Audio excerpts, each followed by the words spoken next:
Our location today is 22 miles west of Cedar City, Utah, just off Utah 56, and it is known for its pioneer iron production.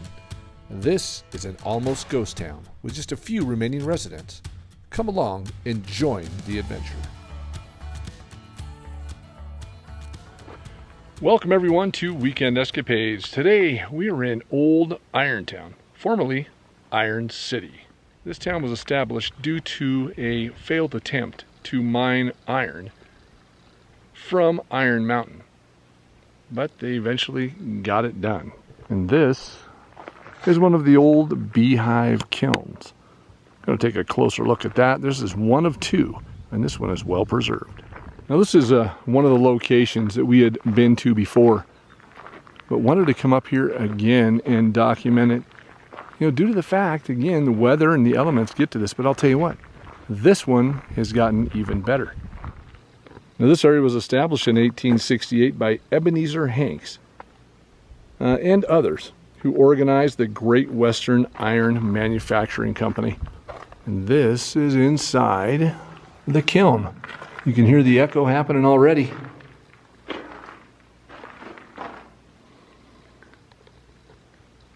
This one's in really good condition.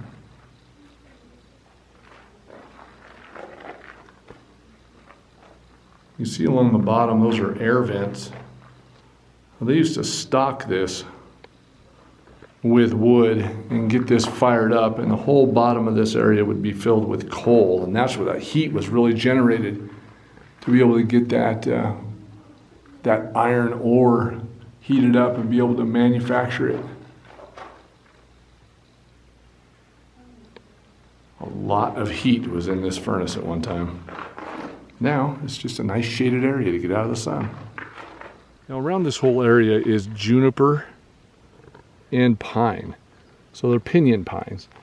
And inside the beehive-shaped kiln, they lit the fires underneath, and the holes you see at the bottom that we talked about, they could be plugged or opened as needed to increase or decrease the air circulation. And this took approximately 12 days for one kiln to produce 50 bushels of charcoal. And this provided enough fuel to process 1 ton of iron ore.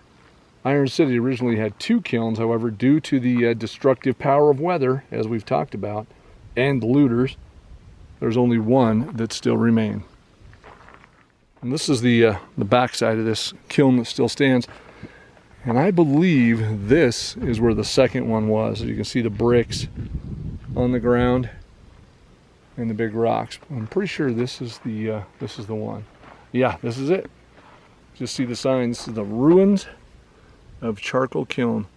Because of the great amounts of charcoal needed to heat the iron making furnaces, 2 kilns once operated here side by side. There are no known photographs of this kiln standing, so not very important to him back then, not knowing that this was going to be a great piece of Utah history. So over here on the, I guess it would be the west side of Irontown, you'll see foundations, and we'll share with you what those are, but this is where they processed this ore. I brought it over here. It's pretty amazing because from the parking lot you don't see the foundations, so if you don't pay attention you could miss them. So you want to take your time out here and be able to explore these trails. Now this is where the iron production happened. As producing iron in the 19th century began with a combination of raw ore and a mixture of fuel and limestone. And this was called a charge, which burned the furnace. Charcoal was the fuel of choice at Iron City, creating a burning and smoldering wood in an oxygen-free environment. And workers at Iron City used charcoal because wood was readily available and it produced a softer, more pliable piece of iron. And all this is the production area. We'll get closer. There's still a couple of stacks out here that are standing. We're going to walk to the other side. There's still some houses and foundations that were over there. But although this was discovered by Peter Schertz in early 1868, the area known as Iron City blossomed under the investments of Ebenezer Hanks. And in June 1868, Hanks established the Union Iron Company, and later known as the Great Western Iron Company. But in 1870, the census indicated that 97 people living in 19 households resided in Iron City. The ironworkers consisted of a furnace with about 2,500 pound capacity, a pattern shop, a molding shop, and a rostra grinding device, which is still over here, part of it, and 2 charcoal kilns. And we're coming up on those foundations. You can imagine how they may have been placed. Foundations here, like a place to work in between. Maybe they molded the iron in these locations. And these foundations here, this one and this one over here, are identical. And right here, there's a big pit in the middle. Now, I couldn't tell you what all these foundations and what this pit was, but if it's circular like that, it would tell me that they probably had this either hot or they used something to turn in the middle. This is the very bottom of that foundation.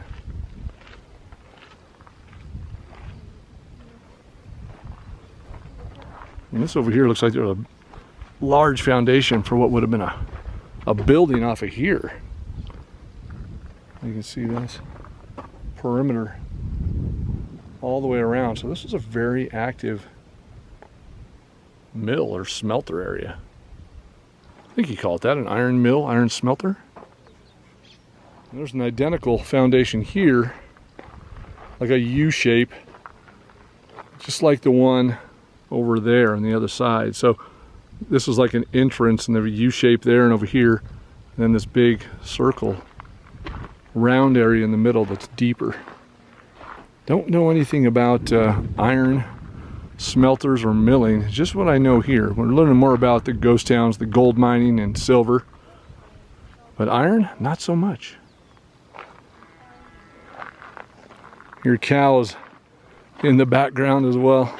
You can see right over there, there's how far the kiln is from where this operation would have been, where they started molding the iron. Now this is the molding pattern house, is what it says. And this is all that remains of what has been referred to as the pattern house or molding house. The pattern house was a place where pig iron smelted in the large furnaces. And it was refined in the puddle furnace, or forged, hammered, and worked into usable items, and or cast into objects for use. Most of the stones that were originally used to construct this building were removed decades ago, later by people wanting to build stone for their private homes or use. So this area, a lot of the stones were carried out so people could use them to build. I mean, imagine when the operation quit, they grabbed those resources. A lot of mining towns that we've been to, you know, like, Frisco, some other ones, they literally stripped them due to war efforts. They took all of the metal out, they took all the wood because resources were tough, and placed them in other towns for use. So they were very resourceful about recycling what they could. Now this is interesting. This is nice to see. So they've literally put a cap on top of this to stop it from getting weather inside. And they put some wrought iron fence or whatever you want to call it around here to protect this, because this was getting damaged. Still has the old piece of wood on there. But there was no screen, and there was no cap on top of it to stop the weather. It looks like they reinforced the base with a foundation as well. Good to see. But this is the puddling furnace, and this chimney is all that remains of what may have been the puddling furnace. It was used to refine iron, as we had said in the other one, which had been produced in the blast furnaces. Thick brick furnaces originally located inside a walled building, which also would have housed a sand-bedded floor or sand bedding floor.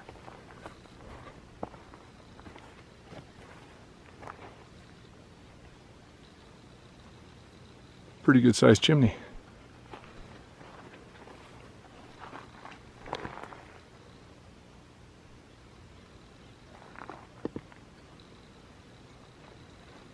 They have really reworked that and repurposed it. That's good to see. But that foundation, I believe that was not here last time we were here. Here's the old forge hood right here. Now, this hood was installed over a forge that was most likely located inside the molding house, which was located behind us. That's the one we were looking at, the big one. And the function of the hood was to funnel and remove smoke that created part of the forging process. So all the smoke from that forging process went through this hood. Walk over here. I thought that the grinding area where they used to use a donkey and a big piece of wood and a wheel to grind some of the substances they used in the milling process, but I think it's way over here by the pond. There's a pond actually this direction, so let's take a look and see if we can find that. Okay, so here's a pile of slag. So iron ore in its natural state contains impurities, calcium, magnesium, aluminum. During the smelting, the ore and the fluxing agent, limestone, are subject to high temperatures, causing iron and its impurities, now called slag, to separate. So this is where they dumped all the slag, right here. Yeah, here it is. So this is the Spanish, arrastra? Spanish ras. It was used to grind the molding sand. A horse was hitched on the sweep, and there it is.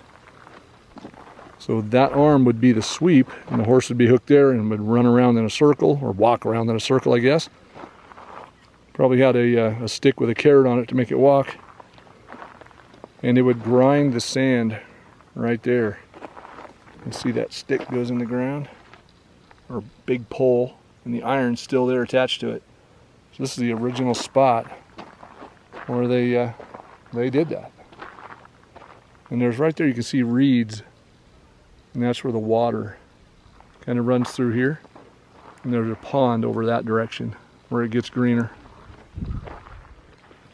So this is interesting, this big stone, salamanders. So the four dark rock-like objects are called salamanders, also known as a bear, or a dead man's foot in the iron production trade. They are composed of all the elements placed in the blast furnace for iron smelting: iron ore, charcoal, the fuel, and limestone, the flux, to remove its impurities. And salamanders from the bottom of the furnace and must be removed to maintain good quality production.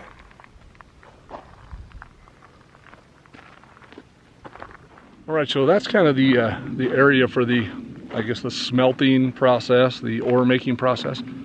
Now we're going to go, there's a trail that goes quite a ways back here where I believe there's a couple of old home foundations, and still some of the timbers, the roof timbers and things are there. Let's go explore that and see how they lived and how far away from the furnaces it was. You know, the trail here, the way this is taken care of, it just gets better and better every time we're here. So I've been here a couple times, but we've only filmed it once. This will be the second time we filmed it. But look at that. Beautiful old furnace. And again, they're really improving this location and taking care of it. The parking lot area and everything. If you had a RV, or if you were coming up here to see this, if you look up Old Irontown and figure out how to get here, definitely a place in the parking lot to be able to park and turn around. And again, they've paved it now, and the bathrooms are great, and a picnic area. Bathrooms are really that close right over there. So if you're ever on the road and come this direction, it is something to see. This is Discovery Trail. So along this trail, on this piece of property, down this trail, you're going to find the old foundations for the homes will be back this direction. We came through here one time a few years ago, and there was so much water, it was kind of the end of winter, that the trail was washed out and the mud was about 3 inches thick and super soupy and pulling our shoes off our feet. Good times. Old Irontown's pretty close to Cedar City, Utah. And one of the things, Cedar City, they call it Cedar City, but there's no cedars. There's these pinyon pines. And so I don't really understand the name Cedar City, other than maybe they thought that they were living in cedars, but these pinions are all over the place. But you'll still find that even though it feels like you're shaded and kind of in a wooded area, they don't get very tall, maybe 20 feet or so. But right around all these pinions, you're going to find a lot of rock and stone in here. It's really beautiful. But there's a lot of cactus too, so you got that high desert feel for sure.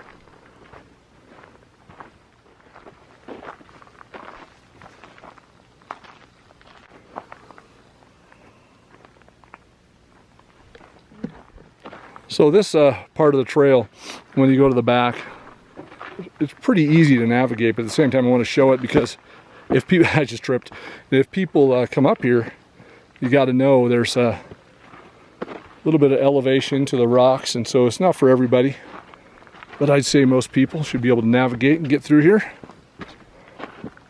But a lot of large rock in the back section to get to these old foundations. I don't know if we'll see them this time, but last time we were here, there was a lot of wild turkey. And they were making all kinds of noise and walking around up here, so they were in this area. So maybe, just maybe, we'll see some wild turkey. Not sure, different time of the year, a little bit hotter. So Pinto Creek runs right down here. You can barely hear it running off in the distance. But that is the main reason for the ironworks and why it was established here, is for the water source. Pinto Creek provided the stream of water necessary to turn the water wheel that pumped the bellows for the furnace. And I'll tell you, walking here, one of the things is that this place is full of every type of ant you can see. I mean, every kind of ant. Big ants, little ants, red ants, black ants, they're everywhere. All right, this is it. One of the houses, and what's left of one of the houses, you can see the finished style walls inside. Like a piece of iron from the house right there. Maybe that's part of the wood stove or something. More fireplace. There it is right over there. This was a good size home, it looked like. There's big pieces of wood as part of the foundation on the bottom. This was a private residence. Who lived here is unknown. The type of building rock for this house is conveniently found in an abundance of a nearby hill. Some of the original timber used for the floors are still visible. The nearby creek and its distance away from the ironworks provided an ideal location for this home. If you notice the plasters on part of the wall indicating all of the walls may have been plastered and finished in this home. And they stabilized this house back in 2022, but it's still very fragile. So last time we were here, they did not have this fence here. I'm glad they put it in. You could still get in there if you wanted to, but this is going to keep most people out that have good intentions. It just stops you from walking in there and bumping around that rock. And if you get enough people walking in there, next thing you know, it deteriorates the foundation and the walls that are still left. I'm glad they did it. All right, so with the old home foundation behind us here, some of the walls still standing, that's going to do it for Old Irontown, or Iron City as it once was called. And until the next adventure, goodbye from Weekend Escapades, and we'll see you in the next one. I hope that noise didn't come out of that rabbit.